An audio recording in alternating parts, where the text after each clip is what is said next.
So how's it going? Tell us what to expect. Have there been any surprises as you put your team together, your first U team? Everything's going really well. Yesterday, I felt really good about where we're at this moment with what we've been teaching.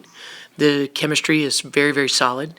For this many new people to come together, I think it takes time, but I do think that we've done a lot of off-the-court things as well as on the court to bring this team and the culture as close-knit as it possibly can be, because I do believe that's worth 10 or 15 points. And I really want this group to know each other long before they make a movement or a pass or a cut, that they know they're doing it. And I want them to work hard for each other because they care about each other. And that takes time to develop, but I do think we're really on target as far as where we need to be at this moment. We have a lot of improvement to do, but I do think we're in a really good place at this moment. What are some of the things you've done away from the court? What are some of the activities or things you've done together to try to get the team to mesh? Yeah, we had a mental toughness coach come in that's worked with the Major League Baseball teams as well as USA Basketball. His name is Dr. Spencer Wood, and we went through a workshop together. I think they learned a lot about just how to think about obstacles and how to plow through. I do think there's a moment in time in sports where you have to make a decision in your mind, and sometimes you got to conquer it in your mind before you conquer it physically. That was one of the things. We've done some cooking classes. Many people might not think that that is a team building activity. It's hilarious to watch some people that haven't cooked before that think they're great chefs, but just the laughter. Was that on campus or off It campus? was here in Watsco, and our chefs here on campus did a tremendous job of leading our kids through 3 or 4 of those, and then we did a competition on the last one, which was hilarious. They were trying to bribe the judges, but they did a great job. Like nailed it, kind of like the nailed it. They did. They all took on a different. One took on breakfast with some omelets. Another one, I believe, did a bowl that included some. I think they gave them some special ingredients. They did it just like chopped. So there was some pressure with the time that they had as well. And some did pasta, some did steak. But I thought they did a great job. I just think it's good to get people out of their element and to do things they're not used to doing, so that maybe our older players remember what it was like to be a freshman. And for our freshmen to kind of be on some common ground with our older people. So I do think that things like that have been really good for us. What do you think the identity of the team is going to be? Obviously, a few practices in. What really stands out about this group of girls to you? They work extremely hard. They're in the gym a lot. They want to get better. They're eager. They're hungry. And we have a lot of veterans. You look at the 2 Cavender twins and Jazz. Those 3 were on our Elite 8 team. And so we have some veterans that have not only been here, but they've won here in a big way.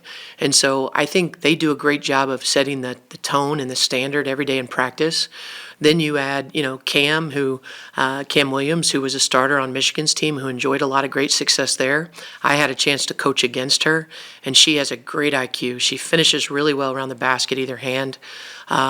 And then, Natalie Marshall does a phenomenal job of just she's quick up and down the floor. She can drive, she can shoot.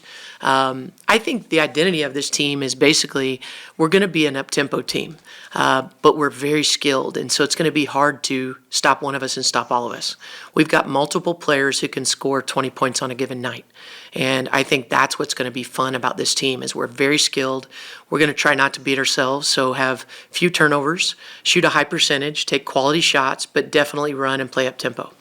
I want to ask, what was your preconceived notion of the Cavender twins before you got to work with them, and how has that perception maybe changed, or what did you expect from them coming in versus what you've seen from them? All I knew was I had watched a little bit of the Indiana game because the head coach at Indiana is a teammate of mine. And so I watched that game from a standpoint of, just a fan. And so really appreciated their game from watching, both their individual games from watching that game, and it was such a big win for the Miami program. And then, obviously we all know about the social media aspect of their lives. So I didn't have much to go on other than, what I saw on social media. But one thing I will say, it's usually the first question out of anyone's mind anyone's mouth that talks to me is, "Hey, tell me what they're really like." And the great thing is I can answer in a pretty phenomenal way, and that is they're the two hardest workers I've ever coached. They have a great mindset. They are so competitive. If their team loses in a drill, they want to go again. They want to add more time. I love kids like that because they are very hungry to be great. And they're very great with their time commitments. Even though they do have a lot more going on. Just the other day they were in the Forbes 30 for 30 in Cincinnati. But they're great about talking to me about things that are happening so that we're not switching things up all the time. They do have honors that a lot of kids I've coached have never had before. And I want to make sure that those are once-in-a-lifetime opportunities for them, that they get to do them, but we also keep the main priority the priority, and that's our team, and that is building for the future of this team. And they are very great about keeping that the priority. It has to be. But one thing I'll say about them, I think these two things tell a lot about them. I had the team over to my house to swim, and they said, "Coach, we got to deal with the taco place. Can we bring tacos for everyone?" They could have kept the tacos for themselves, but they constantly think about the team. They had a chance to throw out the first pitch for the Marlins. And instead of it just being about them, they made sure the whole team was invited to come down on the field and say, "Play ball." I think these type of things constantly show you where their heart is. They're great teammates. They care about their teammates. They want the best for everyone, not just them. And I think they've done a wonderful job of setting the standard for work ethic and attitude and how to be a great teammate with everyone in our program. Coach, there was a ton of change this offseason, and of course, you coming in, and Yeah. there's a lot of excitement in the building. But you mentioned veterans, right? And especially a player like Jasmine Roberts, who's been here. She's lived through this program. She represents the U. How have you relied on players like her and the Cavender twins and all the veterans you have on your roster to kind of help you settle in and help you learn the program and kind of establish, a working relationship where you guys are improving each other and then kind of the team as a whole? I think the first thing I did was sat back and watched film and tried to make sure that we're not taking them away from their sweet spot, and that is what they're good at. I want to make sure that, we put Jazz in a lot of positions to be that versatile player that she is. She can play inside and out. And so I want her to feel really confident when she's out there, even though some of the things we may run may be a little different. She still gets to go back to what she's good at. And then with the Cavenders, they both shoot the heck out of the ball.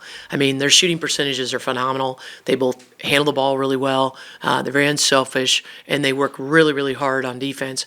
I think, and even rebounding. I was surprised at what great rebounders they are. So I think what they've done is held the standard of everybody else in practice to say, "Hey, we've got to go this hard in this drill, and hey, we're not done with this. Hey, do it again because that wasn't right." I love that. And so I think they've helped me in letting me know where they're comfortable and what they like to do, and I'm trying to put them in those situations. And then I'm also giving them some things that may be a little out of the comfort zone to say, "I think you can also be better at this." And so I think we're helping each other. And that's what this whole staff is doing. But I will say I'm really blessed that I'm around a really amazing staff. All of them have helped me be better here. If it was just on me, it might not be as easy. But I've got, Fitz, who's been here for years, that understands the history of what this program has done and the way they're used to learning, which speeds up the process. But then to have two people from my previous staff that know me like nobody because they've worked with me 4 years and 6 years. And so Danielle's touting the fact she's been with me as an assistant the longest, which I don't know if that gets her any grace or not. But and then Muriel did a phenomenal job in her playing and coaching career. They all bring a little something different, but they're all really good. And so our players, I just walked past a film session and just listening to what they're teaching them, they're getting great information from my staff. And we're really blessed to have the experience that we have. With Aurora and Lamai coming off injuries, just how are they coming along so far? Really good. They're not completely fully released yet, but they're in competitive drills, which is great. They're not just limited to 1-on-0 or 2-on-0 or 5-on-0 going through things. They've been able to go against defense. They're not completely released for 5-on-5 live yet, but the good thing is we're slowly working them in, and I do think as we get toward the beginning of the season, we should see both of them being either released or close to released. And so I'm really thrilled about that for depth purposes. Obviously, I know what an integral part Lamaya Hill Hilton was to this program, and when she got hurt, it really hurt the program last season. And with her height and length and ability to shoot the ball, we need her. And Aurora brings us great depth at the 5 position, and she's a physical player, which I love. I mean, who doesn't like a 5 that wants to have contact? You can't find those very often. So love that, love her energy.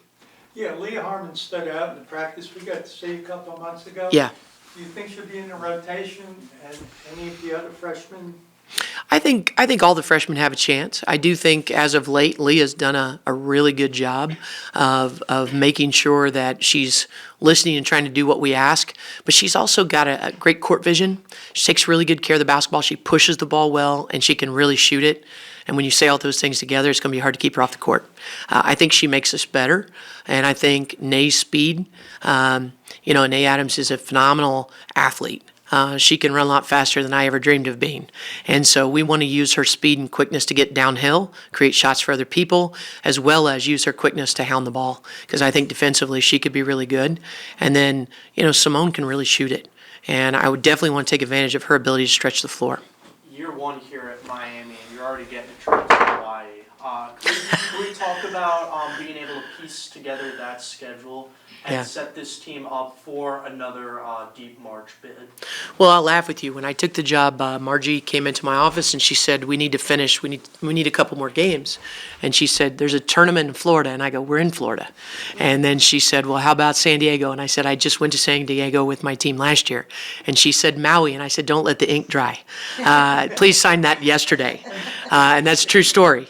I think not only is it a great trip, to play a game and two games, but it's also great for team chemistry and bonding because we'll have chances to take our team to go experience some things while we're there. One great thing about this tournament, and it's ran by Oregon State, is that there's a community service element to this tournament. And so we will actually be going out and I believe helping young kids at one element of this tournament. So it's not all glitz and glamour, but I do think it's a way to keep us grounded, and I think it's phenomenal that that's an element. You don't see that very often in holiday tournaments. But I love the fact that we get to go to a beautiful place, we're still giving back to the community, and we get to play 2 great games. And many of our kids haven't been to Hawaii, so what a great experience for all of us. Tricia, I want to ask about, one of the things you talked about and that you're known for is growing the fan base. How do you see, have you seen, you haven't played any games yet, but what have you been doing or what has the team been doing? How do you see that developing? It's an ongoing process. As that old cliche, Rome wasn't built in a day. But I do think that getting out in the community has been a staple since we got here. Our kids have done a wonderful job, and our staff of making sure that they've gotten out to different groups. They went to the YMCA to help run a clinic one day. They went to help feed some individuals in our community that needed meals one day. We are still in the process. I do believe we're going to help out with one of the Coleman races and nearby. Margie will have to help me with the city, but there's one within 30 minutes of us that we're going to try to partake in and help, maybe at a water station. During Halloween, I think that's a great time to advertise your program, so we're going to make sure that there's a Boo at the Zoo that we're going to help out with. There's also some trunk or treats, and you'll laugh, but what a great time to give out posters. What a great time for our kids to sign autographs and meet young kids. And hopefully those posters hang up in their rooms and they're constantly reminding their parents they need to come to games. And then I've told them anytime I can get out and speak, Fitz and I went to the Chamber of Commerce meeting for Coral Gables. I'm in the midst of trying to set up some more meetings with different groups to make sure that I'm reminding people that we're here and that we need them. I think building a fan base, number one, is making sure you get the word out and that people meet you. It's never been about advertisements or billboards. That reminds people that they know the person on the billboard. If they don't know us, we have to meet them. So we've got to get out in the community, meet people, establish some relationships, and then we've got to win because people want to support a winner. So we've got to do our job in the beginning of getting the word out, and then we've got to do our job on the court. But if we put those 2 things together, I do think we can build this fan base. Thank you, Coach. Thank you.